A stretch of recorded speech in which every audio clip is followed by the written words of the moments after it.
Well students, पिछली पहली वाली वीडियो में हमने डेफिनेट इंटीग्रेशन के कुछ क्वेश्चंस को लगभग 3 से 4 मेथड डिस्कस किए थे।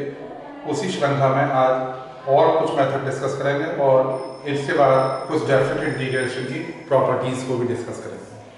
देखिए, इसी श्रृंखला में अगर हम लेते हैं तो नेक्स्ट क्वेश्चन ये बोर्ड में आया हुआ क्वेश्चन है और कई बार पूछा जा चुका है। 0 to pi by 2 dx 4 plus 5 sin x। देखिए, इस क्वेश्चन का स्ट्रक्चर देखकर ही आप समझ गए होंगे कि ये question special types of integration में पीछे भी इस टाइप के आए थे क्वेश्चन। और आपको याद होगा ऐसे क्वेश्चन में हम क्या क्या करते थे, यदि यह साइन है या कॉस है तो साइन या कॉस की वैल्यू हम tan के रूप में रखा करते थे। तो अगर हम साइन या कॉस की वैल्यू tan के रूप में रखते हैं तो ये चेंज हो जाएगा 4 plus 5 2 tan x by 2 upon 1 plus tan square x by 2। अब डिनोमिनेटर वाले पार्ट में आप देखेंगे 1 plus tan square x by 2 LCM है,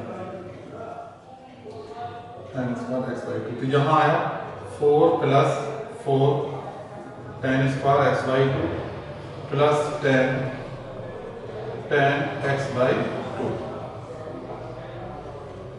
ये पार्ट ऊपर न्यूमरेटर की तरफ चला गया तो 1 plus tan square x by 2 upon 4 tan square x by 2 plus tan x by 2 plus 4 dx। अब ये 1 plus tan square x by 2 change हो जाएगा sec square x by 2। 0 to pi by 2 sec square x by 2 upon 4 tan square x by 2 plus tan x by 2 plus 4 dx। अब अगर हम tan x by 2 को t मान लें, यानी हम जाते हैं इंटीग्रेशन बाय सब्स्टिट्यूशन, तो sec square x by 2 dx अपने आप समायोजित हो जाएगा। तो इसके लिए हम tan x by 2 को t मानते हैं। Differentiate both the sides with respect to t। d upon dt tan x by 2 equal to d upon dt t। sec square x by 2 into 1 by 2 dx upon dt equal to 1। sec square x by 2 dx equal to 2 dt। अभी हम इधर substitute करते हैं तो साथ साथ limit भी change कर देते हैं। तो पहले अपर लिमिट है पाई बाई 2, तो ये आएगा tan pi by 2 upon pi by 2 equal to 2, यानी tan पाई बाई 4, ये वैल्यू हो गई 1। और दूसरी है tan 0 अपॉन 2, तो ये बन गई वैल्यू 0। तो लिमिट बन गई अब भाई 0 to 1, 0 to 1, और ये बना 2 dt upon 4 t square plus tan t plus 4। 2 common लेकर काट दें तो ये बचता है 2 t square plus 5t plus 2। 2 बाहर कॉमन ले लें तो नीचे हमारे पास बचा t square plus 5 by 2t plus 1। अब हम इसको परफेक्ट स्क्वायर बनाएंगे। फॉर्मूला गेन करने के लिए for perfect square, perfect square के लिए जो भी हमारे पास t का कोफिशिएंट है उसका हाफ लीजिए, उसका हाफ और उसका फिर स्क्वायर, तो ये आएगा 25 अपॉन 16। इतना ही डिनोमिनेटर में प्लस कर दो और इतना ही माइनस कर दो, तो ये हमारे पास आएगा t square plus 5 by 2t plus 1 plus 25 upon 16 minus 25 upon 16। अब इसको स्क्वायर बनाने के लिए हम क्या करेंगे, t square plus 5 by 2t plus 25 upon 16 इसे एक ब्रैकेट में लिख लेंगे और 1 माइनस 25 अपॉन 16 दूसरे ब्रैकेट में। तो ये हमारे पास सिचुएशन बनी, ये बना t plus 5 by 4 whole square और -9/16। अभी ये क्वेश्चन कंप्लीट नहीं हुआ, इसको अभी और आगे ले जाएंगे। तो आगे जाकर ये बनता है 1/2 0 to 1 dt upon t plus 5/4 whole square minus 3/4 whole square. अब ये फॉर्मूला बन गया 1/x² माइनस a स्क्वायर। अब इसको हम फॉर्मूले के रूप में जब बाहर इंटीग्रेट करेंगे तो बनेगा 1/2a log x minus a यानी t plus 5/4 minus 3/4 upon t plus 5/4 plus 3/4 और लिमिट 0 to 1। 1/2 1/3/2 log ऊपर एलसीएम 4 आया 4t plus 5 minus 3 4 LCM 4t plus 5 plus 3 और limit 0 to 1। 1/2 into 2/3 log 4t plus 2 upon 4t plus 8 0 to 1। 1/3 log 2t plus 1 2t plus 4 0 to 1। अब limit चढ़ा लीजिए log 2 into 1 plus 1 upon 2 into 1 plus 4 minus log 2 into 0 plus 1 upon 2 into 0 plus 4 1/3 log 3 upon 6 minus log 1 upon 4। अब यहाँ log का formula लग गया log 3 upon 6 upon 1 upon 4 1/3 log 3 upon 6 into 4 upon 1।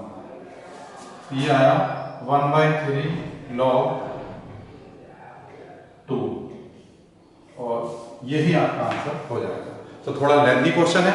देखिए एक ही क्वेश्चन के अंदर यहाँ पर आप देखें, यहाँ साइन का tan की फॉर्म में फॉर्मूला लगा, परफेक्ट स्क्वायर भी बनाना पड़ गया, लिमिट भी चेंज की है, स्टैंडर्ड फॉर्मूला भी लगा। तो काफी बड़ा क्वेश्चन है, लेकिन इसके क्वेश्चन के माध्यम से आपको 3 से 4 बार कम से कम इस एक क्वेश्चन से सीखने को मिल रही है आपको। ठीक है, इसमें अगर पहले करके देखेंगे और आगे कोई दिक्कत आएगी तो फिर आगे बताई जाएगी। एक क्वेश्चन और है जिसको आधा पार्ट मैं करूंगा और आधा पार्ट आपके लिए छोड़ूंगा, क्योंकि वैसा क्वेश्चन आधा आप कर चुके हैं।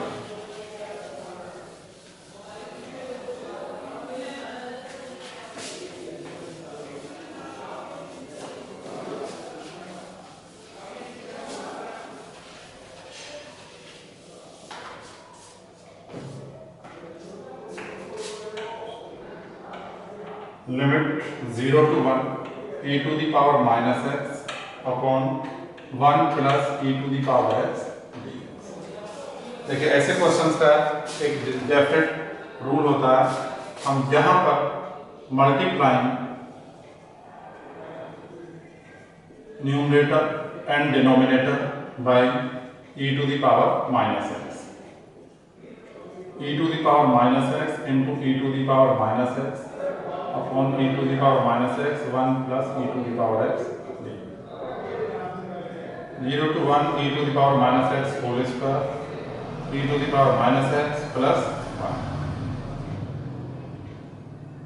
न्यूमरेटर में 1 प्लस कर दीजिए और 1 माइनस कर दीजिए, इसका सॉल्यूशन ऐसे आगे बढ़ेगा -1 plus 1 e to the power minus x plus 1 dx।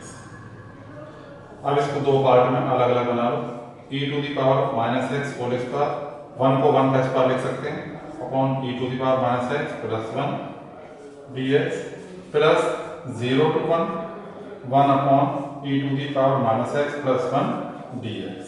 अब दो स्क्वायरों के बीच में माइनस का निशान है, एक बार प्लस कर लेंगे और एक बार माइनस कर लेंगे।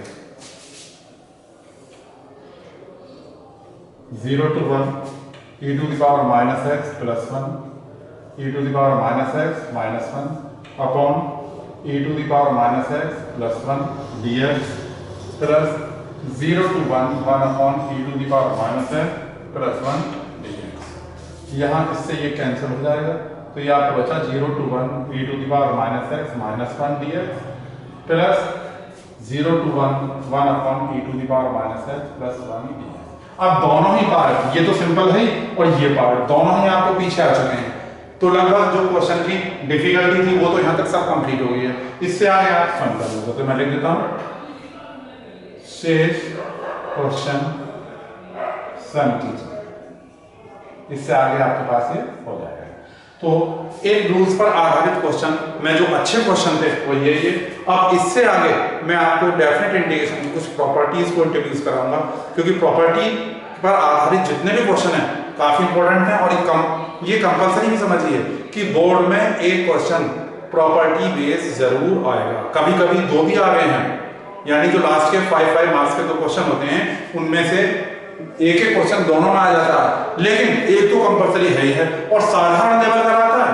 आप प्रॉपर्टी समझिए और उन्हें अप्लाई कीजिए, समझिए आपका 5 नंबर का काम हो गया बोर्ड में। नहीं तो अब मैं आपको कुछ प्रॉपर्टीज हैं उन्हें डिस्कस करूंगा।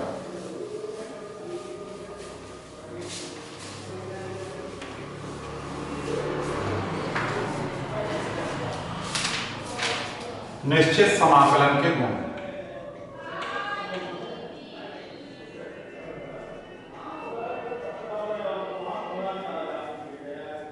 निश्चित समाकलन के गुण, properties of definite integration.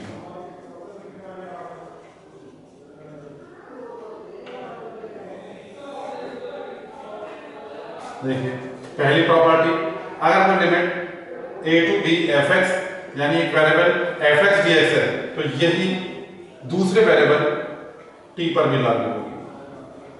Property number 1। Property number 2, अगर कोई लिमिट a to b किसी फंक्शन fx पर है और हम इन लिमिट को चेंज करें तो माइनस का निशान ले लेगा। दूसरी प्रॉपर्टी ये।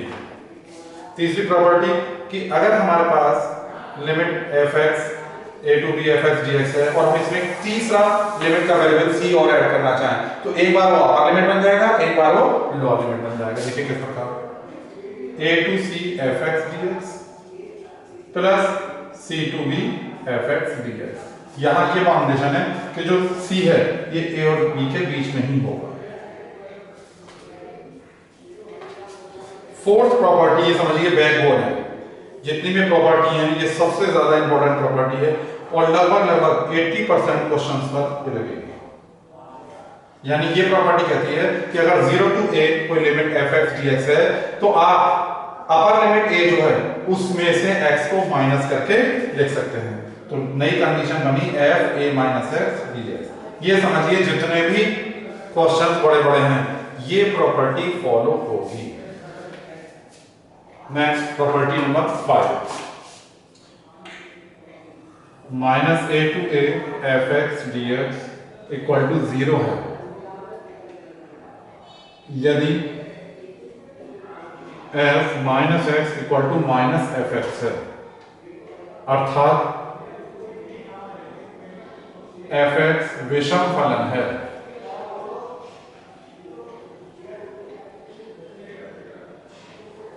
ये तो तब होगा 0। और छठी, यदि माइनस ए से ए है एफ एक्स है डी एक्स, ये होगा 0 to a f x d x. ये तब होगा यदि f minus x equal to f x, अर्थात एफ एक्स एक सम फलन। ये प्रॉपर्टी नंबर 5 का ए पार्ट समझिए और इसे बी पार्ट समझिए। Property number 6, 0 to 2a f x d x equal to 0 to a f x d x. ये तब होगा यदि f 2a minus x equal to f x हो, और यही चीज 0 बन जाएगी यदि 2a minus x equal to minus के। तो ये 6 प्रॉपर्टीज डेफिनेट इंटीग्रेशन की हैं। इन 6 प्रॉपर्टीज में मैंने आपको पहले बता चुका हूं कि प्रॉपर्टी नंबर 4 काफी इंपॉर्टेंट है और पेपर के लिए जितने भी क्वेश्चन आते हैं लगभग हर क्वेश्चन इस प्रॉपर्टी को फॉलो करता है। तो अब इन जितनी भी प्रॉपर्टीज हैं आपको एक एक बार इन्हें पढ़ना है, याद करना है, और कम से कम और कुछ ना तो पहली चौथी ये दो प्रॉपर्टी तो आपके माइंड में हर वक्त होनी चाहिए। ये भी बड़े बड़े क्वेश्चन आ जाती है, ये रेयर है, इक्का दुक्का कोई क्वेश्चन इनका भी हो सकता है। तो इन पर जो अच्छे बोर्ड मारने वाले क्वेश्चन है अब मैं वो डिस्कस करूंगा आपसे। इसी में बीच में एक गामा फंक्शन और रूल आएगा। गामा फलन के क्वेश्चंस को मैं तभी समझाऊंगा बीच में, पहले इस पर बेस्ड जो अच्छे क्वेश्चन है मैं इन पर करा दूंगा।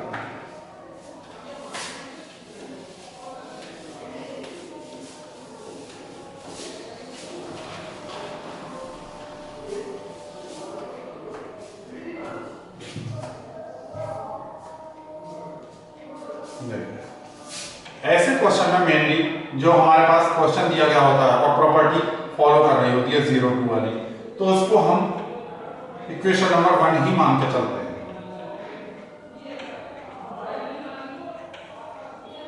और इसको हम इक्वेशन नंबर 1 मानते हैं।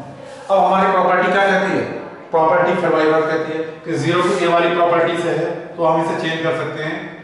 देखिए लिमिट में कोई चेंज नहीं आता, लेकिन फंक्शन चेंज कर देंगे। अपर लिमिट -x, फिर नीचे भी वही लगा, upper limit -x plus cos upper limit -x dx। जब हम इसको लगाएंगे तो 0 to π/2 cos x upon cos x plus sin x dx, और इसको हम कह देंगे equation number 2। Adding equation 1 and 2 we get. अगर हम इस और फर्स्ट और सेकंड इक्वेशन को ऐड करते हैं तो हमें मिलता है 0 to π/2 sin x upon sin x plus cos x dx plus 0 to π/2 cos x plus sin x। अब आप दोनों में ही आप देखेंगे कि दोनों का डिनोमिनेटर एक ही है, तो इजीली इन पर एलसीएम लिया जा सकता है, यानी 0 to π/2 ये मिलकर हो जाएगा sin x plus cos x upon sin x plus cos x dx। तो ये मिलकर क्या है हमारे पास 2i equal to 0 to π/2 1 dx, और 1 का इंटीग्रेशन क्या होता है x 0 to π/2। लिमिट लगाएंगे, upper limit minus lower limit π/2 i equal to π/2 into 2, तो i की